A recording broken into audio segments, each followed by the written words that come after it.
역사란 무엇인가? 대한민국의 어느 보수 인사의 동영상을 한번 보면서 역사에 대해서 한번 생각해 보겠습니다. 동영상 틀어주시죠.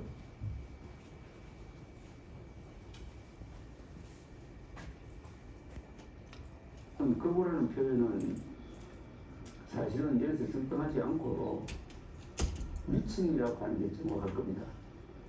아니 거부라고 해가지고 불경선거 업무를 믿습니까?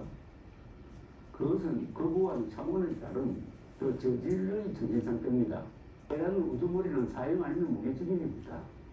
최고 통치자에게는 최고형을 내려야 다시는 이런 일이 일어나지 않을 것입니다. 필리핀이나 남미에서 쿠데타가 잦았던 이유는 반란군 수배들을 엄벌하지 않았기 때문입니다. 보수가 살려면은 윤석열의 씨를 말려야 한다는 이야기가 됩니다. 윤석열이 뿌린 악의 씨를 말려야 된다는 이야기입니다. 뭐냐? 윤석열의 폭주를 막지 못한 웰빙 토호당 국민의 힘을 심하려야 합니다. 이런 내란 사태가 다시 일어나지 않게 하기 위해서는 윤석열의 씨를 말려야 한다. 국민의힘의 씨를 말려야 한다 하는 조갑재 씨의 주장입니다. 저는 동영상에 나온 조갑재 씨의 말을 다 동의하지는 않습니다만 한 번쯤은 생각해 보게 하는 발언입니다. 노벨 문학상 수상자 한강 작가는 노벨상을 수상하면서 과거가 현재를 도울 수 있을까? 죽은 자가 산 자를 구할 수 있을까? 라고 해안 있는 발언을 했습니다. 오늘의 대한민국 비상계엄을 막은 것, 그래서 내란의 불길을 잡은 것, 이것은 죽은 자가 산 자를 구한 것이다 라고 생각합니다. 그 이유를 말씀드리겠습니다. 예전의 헌법은 독재자, 통치자들의 영구 집권이나 집권 연장 음모를 위한 놀이개, 장난감이었습니다. 1980년, 87년 6월 항쟁을 통해서 새롭게 개정된 현재의 헌법, 다시 말해서 헌법 77조 5항 제적 의원 과반수로 비상계엄을 해제할 수 있다는 조항이 없었다면 저도 이 자리에 없었을 겁니다. 아마 체포되어서 사살되었거나 아니면 야국방망이로 지금도 맞고 있을지 모릅니다. 이 헌법이 77조 5항이 박종철, 이한열 열사의 죽음의 핏값입니다. 다시는 독재자, 통치자들이 헌법을 가지고 놀 수 없도록 비상계엄을 선포하면 즉시 국회에서 해제할 수 있는 그 권능을 헌법 77조 5항에 넣어놨기 때문에 오늘 그래도 불안한 평화가 이루어지고 있는 겁니다. 8월 14일까지 친일파사가 8월 15일 해방이 되자 8월 16일부터 독립운동하는 사람들이 있습니다. 역사의 변절자들을 씨를 말려야 됩니다. 그런 면에서 조갑재 씨가 한 말에, 저 말에 대해서는 저는 동의합니다. 프랑스가 똘레랑스 관용의 나라, 문화예술의 강국이 될 수 있었던 것은 나치 부역자들을 공소시효를 없애면서 민족 반역자에 대해서는 끝까지 추적하고 처벌했기 때문에 오늘의 프랑스가 있는 겁니다. 우리는 반민특위가 좌절되면서 친일파 척결을 하지 못했습니다.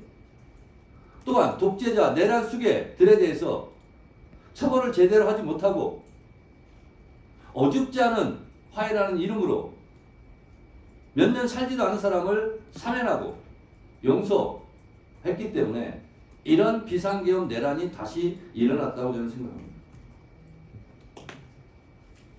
죽은 자가 오늘의 산자를 헌법 77조 5항으로 구했습니다. 저는 내란 수괴 윤석열 씨는 사형에 처하고 절대로 사면해주면 안 된다고 생각합니다.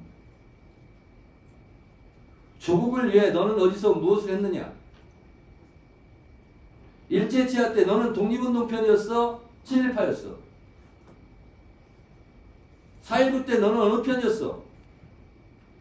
80년 5월 광주 때 너는 어느 편이었어? 87년 6월 항쟁 때 너는 전두환 편이었어? 아니면 호원철폐 독재 타도 대통령 직선제를 외치는 시민들의 편이었어? 라는 물음은 2024년 12월 3일 서울의 밤 때도 똑같이 적용됩니다. 지금도 내란 속에 윤석열을 옹호하고 비호하고 내란에 동조하는 이런 행위는 일제 때 친일파가 하는 행위랑 똑같습니다. 1980년 5월 광주에서 전두환을 옹호하고 비호했던 그런 매국의 무리들과 똑같습니다. 그것이 옛날에만, 과거에만 그랬느냐? 그렇지 않습니다. 지금도 똑똑히 벌어지고 있습니다. 앞에 계신 기관장 여러분들은 누구 편입니까? 일본 편입니까? 독립운동 편입니까? 독재자 편입니까? 민주주의자 편입니까? 윤석열 편입니까? 아니면 윤석열을 처벌하자고 하는 사람들 편입니까?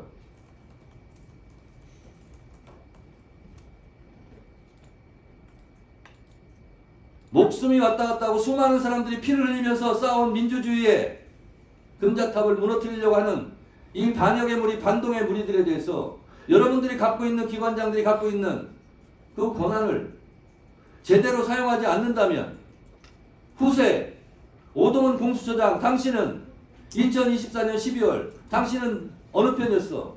라는 질문을 받을 겁니다. 똑바로 해주시기 바랍니다. 2024년 12월 3일 밤 이쪽이냐 저쪽이냐 지금 수사하고 진실을 가리는 과정에 있습니다. 1년 후면 2년 후면 애국의 편에 섰는지 매국의 편에 섰는지 내란 수기의 편에 섰는지 민주주의 편에 섰는지 그때 가면 드러날 일입니다. 지금 이 순간 행동 똑바로 하시고 직무유기 직무태만 하는 것 자체도 넓은 의미에서 내란을 단죄할 수 있는 위치에 있으면서 그것을 철저하게 하지 않은 것, 그것도 나중에 다 죄가 될 겁니다. 한강 작가가 말했듯이 이한열, 박종철 열사가 대한민국 헌법 77조 5항을 넣게 해서 그 죽은 자들이 오늘의 산자를 헌법 77조 5항으로 살렸다는 사실을 명심하시고 오늘 우리가 사는 이 하루는 그 죽어간 선배 열사들이 그토록 열망하던 미래라는 사실을 똑똑히 인식하시고 각자 알아서 공수처장은 공수처장대로, 국방부 장관 직무대행은 직무대행대로, 법원행정처 처장은 법원행정처 처장대로, 법무부 차관은 차관대로, 헌법재판소 사무처장은 처장대로 역사 앞에 부끄럽지 않는 그러한 공무원들이 되시기 바랍니다. 아시겠습니까?